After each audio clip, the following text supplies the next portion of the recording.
तर विद्यार्थी मित्रांनो, कंबाईन गट ब आणि गट क पूर्व परीक्षेच्या दृष्टिकोनातून अतिशय महत्वाच्या त्या म्हणजे कर सुधारणा समित्या, ज्याच्यावरती एमपीएससी सतत क्वेश्चन विचारते.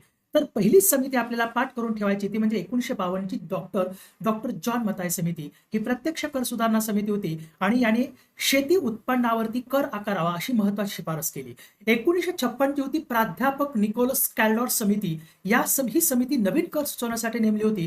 तर यांनी दोन महत्वाच्या शिफारसी केल्या. एक म्हणजे मालमत्ता कराऐवजी देणगी कर लागू करावा आणि संपत्ती कर आणि उपहार कर लागू करावेत, अशा दोन महत्वाच्या शिफारसी केल्या. नंतर 1958 ची महावीर त्यागी समिती होती. कर कर बुडवेपणाची कारणे शोधण्यासाठी समिती नेमली होती. नंतर आणखी महत्वाची तुम्हाला लक्षात ठेवायची ती म्हणजे 1976 ची डॉक्टर एल के झा समिती. तर ही अप्रत्यक्ष कर सुधारणा समिती होती आणि यांनी व्हॅट आकारावा अशी शिफारस केली. कारण काय होतं की जे एखादी वस्तू तयार होती त्याच्यावरती जे रॉ मटेरियल आणि कॉम्पोनंट्स त्याच्यासाठी लागत होते त्याच्यावरती इनपुट टॅक्स क्रेडिट मिळत नव्हतं. म्हणून 1986-87 पासून राजीव गांधी सरकारने एल के झा समितीच्या शिफारसीवरून मॉडिफाईड व्हॅट आकाराला सुरुवात केली, जो इनपुट टॅक्स क्रेडिट देत होता. तर हे महत्वाचं लक्षात ठेवा. पण व्हॅट आकारावा अशी शिफारस केली बरं का. विक्री कराऐवजी व्हॅट आकारावा अशी शिफारस कोणी केलेली आहे? 1991 ची डॉक्टर राजाचलाय समितीने केलेली आहे. तर हे लक्षात ठेवा.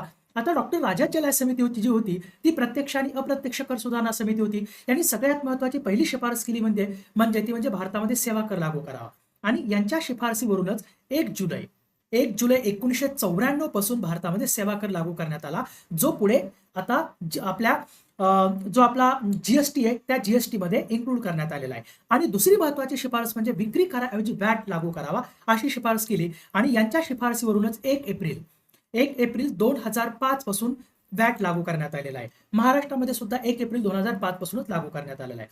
नंतर सगळ्यात महत्वाची समिती ती म्हणजे फेब्रुवारी 2002 ची डॉक्टर विजय केळकर समिती. यांनी आपला अहवाल डिसेंबर 2002 मध्ये दिला.